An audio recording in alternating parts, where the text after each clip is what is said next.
So in this video, I'm going to be giving my ranking of all 26 films in the Marvel Cinematic Universe, from worst to best or least favorite to my favorite, however you want to put it, up to and including the most recently released The Eternals. I've done versions of this video before, the whole MCU ranking thing, but I never sort of did it in a way where I sort of explained the ranking film by film. I'm going to do that in this particular ranking video right here. So sit back, relax, and I hope you enjoy. Thor 1 from 2011.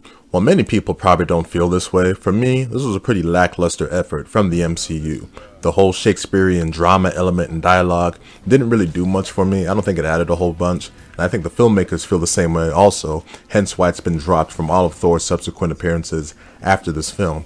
The story and setting were completely boring. It's just Thor stuck in a rinky-dink little town in New Mexico for most of the movie. The romance was forced. Outside of the fight with the Frost Giants, the action was just terrible and not well executed. You know, the fight with the Destroyer, that was completely trash. The final battle between Thor and Loki, that was laughable. Speaking of Loki, his sort of like motivation and his ultimate plan didn't really line up, didn't really make much sense. Just all the elements together in this film make it my least favorite out of the entire catalog of MCU films. Little, if anything, really went well or good with Iron Man 2. The story was messy, all over the place, and too focused on setting up the Avengers movie. The characters, not great. Tony lacked sort of the redemption arc and the likability from the previous movie. Whiplash was a pretty uninspired villain. Black Widow was at her weakest here with the way her introduction was. All the elements together made this a pretty weak installment for the MCU, and the combination of this and the follow-up being the first Thor made it the roughest go-around for the Marvel Cinematic Universe. The only thing that makes me rank it above the first Thor is that the action element here was a lot better. Black Widow's hallway fight, some of the stuff with Iron Man and War Machine, the action element was definitely a lot better in this film, but that still doesn't make it great, obviously. Admittedly and unfortunately, I didn't love Black Widow. I feel like the movie was definitely at its best early on when it was replicating the tone and pacing of the Bourne Identity films, but the longer the film went on, the less inspired it became, with its storytelling, definitely its villain, disappointing elements like Taskmaster, that kind of stuff. It felt like they were less focused on making sort of a great Black Widow story and more interested in showing off her sister Yolanda, who was great, but unfortunately the movie didn't leave much of a different impression on the Black Widow character, which was a shame because this is obviously her send-off in the MCU. The Incredible Hulk. Definitely one of the most forgotten MCU films in the grand scheme of things, but it's not a bad little movie when you look at it. It has some solid elements going for it. It's appropriately more somber in tone than the rest of the MCU films, which is good given the kind of story it was telling, and the action for the most part is pretty enjoyable. But obviously this is during the early stage of the MCU and they hadn't quite mastered the whole Hulk formula, and definitely during the final battle I would have liked to have seen more Hulk versus Abomination one-on-one action before the military intervened, but overall it was a pretty decent final battle. Yeah, Thor the Dark World is often put at the bottom of most people's lists when it comes to MCU rankings, but while I definitely don't think the movie is no upper MCU film, I think it's better than most people give it credit for. For me, it delivered on more of the fantasy elements that I'd want to see in a Thor film compared to the first film, like sort of the settings and the action and whatnot. I think the movie made me laugh at quite a few points. Loki was great in this film. He was really a great character and had some really funny stuff, and also some underrated scenes like the whole death of Thor's mom. That was a really well done scene. Where the movie really was terrible though was its villain Malekith. Definitely a boring, uninteresting, bottom of the barrel MCU villain in what was otherwise a passable movie in my opinion. Captain Marvel really reaches the minimum level of quality that I expect from an MCU film these days and can still come out enjoying it. Nothing in the film stands out as bad, well maybe me not caring that much for Jude Law's character's villainous turn, but nothing stands out as great either. For me, I think the biggest hindrance in the movie is the character development or character arc for Carol Danvers herself. You know, the film ultimately is about a badass who becomes an even bigger badass. Yeah, not the most inspiring character arc, plus there's the issue of her being sort of like super overpowered and whatnot. The movie did have some fun elements going for it, but hopefully they can learn from the mistakes of this film and make the sequel even better. Much like the movie itself, my feelings on Iron Man 3 are kind of all over the place. A solid amount of stuff that was good, a decent amount of stuff that wasn't so good. Stuff like what they did with the Mandarin wasn't ideal, but then again, I thought the action and the score were good. But then you had some script writing issues when it came to the logic and sort of motivations for things happening. Overall, I think the best way to describe it is a solid movie, not so great MCU film, but it was entertaining enough for me not to get mad at. Shang-Chi and the Legend of the Ten Rings was a solid enough origin story for a character that I knew nothing about, as well as giving us some stuff that we had never seen in an MCU film before, like the way some of the hand-to-hand fight scenes were done, some of the visuals, and obviously the cultural elements that we saw throughout the film. But I did think some of the humor sucked, particularly the stuff that came from Awkwafina. I thought the final battle dragged a little bit as it turned into sort of Godzilla versus Kong at the end. And I didn't think Shang-Chi himself was all that interesting a character. Definitely the standout character was his father, the quote-unquote villain of the film, who was definitely the element that kept me the most engaged throughout the movie. So Doctor Strange was pretty successful as a film and what it was trying to do, just because it was almost a movie that was trying to overwhelm you with its visual effects sequences, but in a good way, just because that stuff like the city folding in on itself, the journey through the multiverse, all that sort of stuff throughout the film really was amazing. That, as well as sort of the amazing cast that they had throughout the film, really did elevate the movie as a whole. Though I did think a lot of the humor throughout the film felt kind of forced, but the worst element by far in the movie was the villain Caecilius. This was during a time in the MCU where they really weren't putting much thought into their villains. He's a prime example of that, as very little effort is done to make him sort of like a standout character, any sort of like cool writing, making him interesting or cool. He's really just a waste of time throughout the film. In the grand scheme of things, no MCU film did a poor job of meeting people's expectations than Avengers Age of Ultron. It's definitely not a bad film, but I don't know, it kind of feels like, particularly in the second half, someone's sort of going through the motions and trying to capture the magic from the first Avengers film, much to its downfall. Though I don't know, I still think Ultron was a better villain than most people give him credit for, and I enjoyed some of the characteristics that they gave him. Also, the film does have some of the best action in the MCU, highlighted by that Hulkbuster fight scene, which has all the elements I love in big chaotic battles like that. Probably the best thing the film did was give us a much better look at the character Hawkeye, and while I didn't exactly need 30 minutes spent at his house, we did get a much better look at his character here that made him a much better personality, a better part of the team, and that would play into his appearances in the future films after this one. For better or for worse, Guardians Volume 2 is a very chaotic film that doesn't have as good a story as the first film, but continues to show the evolving relationships among our main characters. The film has a lot of heart. Ego is a really sort of underrated MCU villain that was the real sort of start point of their whole sort of villain turnaround, and the film has plenty of great music and laughs to make it another great entertaining ride.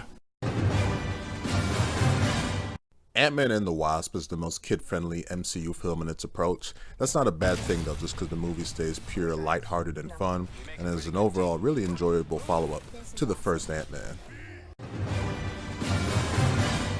It's close, but in terms of rankings, I'll give the edge to the first Ant-Man, as it was the whole sort of introduction to the character and the kind of tone we would see throughout both films. I think the heist element played into the movie well.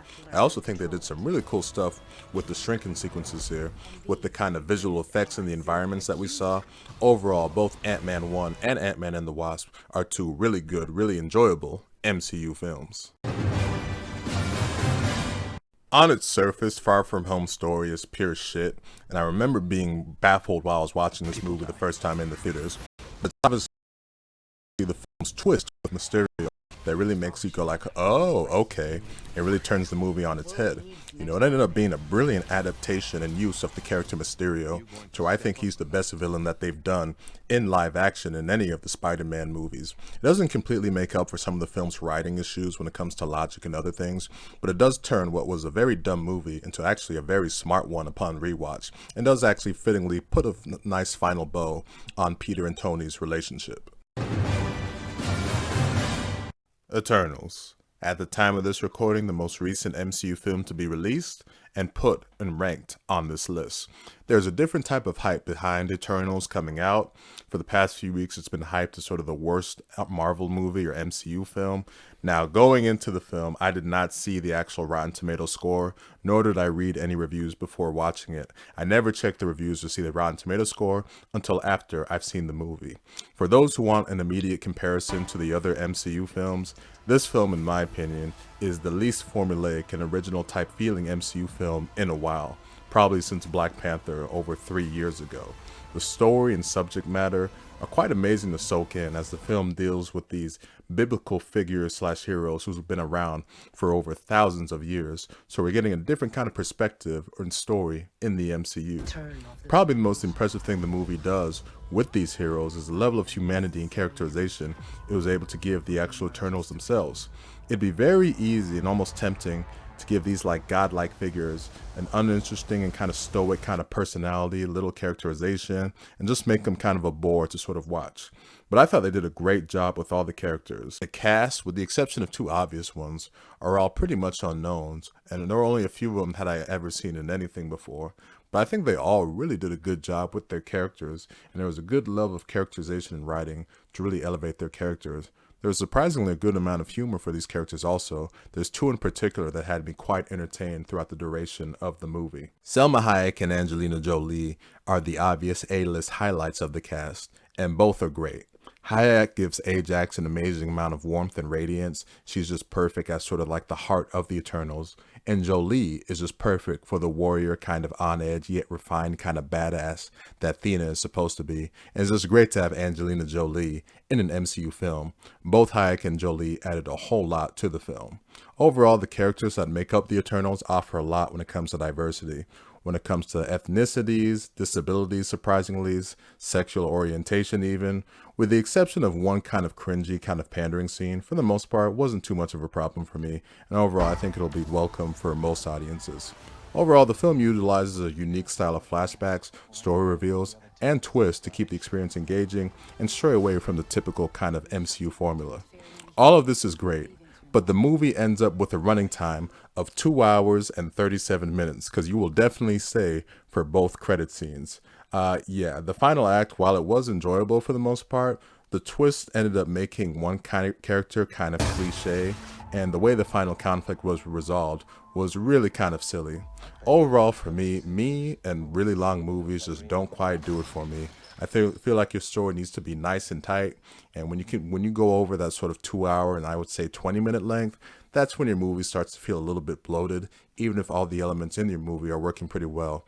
I'm not sure what exactly I would cut out, but I definitely felt the length by the time we got to the end of the movie, especially those credit scenes, to where I felt exhausted like I was in a marathon.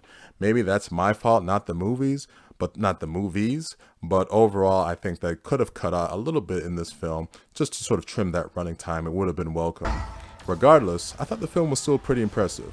Overall, it came nowhere close to being the worst kind of MCU film from what I was hearing, sort of the hype behind it. I thought it added a whole lot when it came to story. The story was quite interesting. The cast was great. The performances. There's some stuff here and there that's kind of weird. It has the first sort of MCU sex scene that was definitely very weird. So hide your kids, cover your kids' eyes when you see that. But for the most part, I thought the movie was pretty impressive and I enjoyed what it brought to the table. While I obviously really enjoy the MCU, so much of what they do these days with their sort of intro origin story solo films is really kind of formulaic to me. And stuff they did with Captain Marvel and Shang-Chi to some degree. Eternals definitely is not formulaic. So I think that's why I appreciated it more in that sort of movie viewing experience type of way. So I'd definitely be interested to see what they have planned for the future of Eternals. If you stay for the mid-credits and post-credits scenes, they definitely set some interesting stuff up. They say they want to do a trilogy. So it'll be interesting to see how audiences respond to this film. But as it is, the stance for this film in particular, definitely enjoyed it. Iron Man. Led on the shoulders of a winning performance by RDJ, the film was a smart, clever origin story that laid the foundation for an entire universe, as well as being a good standalone movie on its own. The only thing that hasn't aged so well, and I even thought this at the time back in 2008, is that the action element throughout the film, kinda weak, not the greatest, but obviously the film brought plenty of other great stuff to the table that the MCU should be thankful for.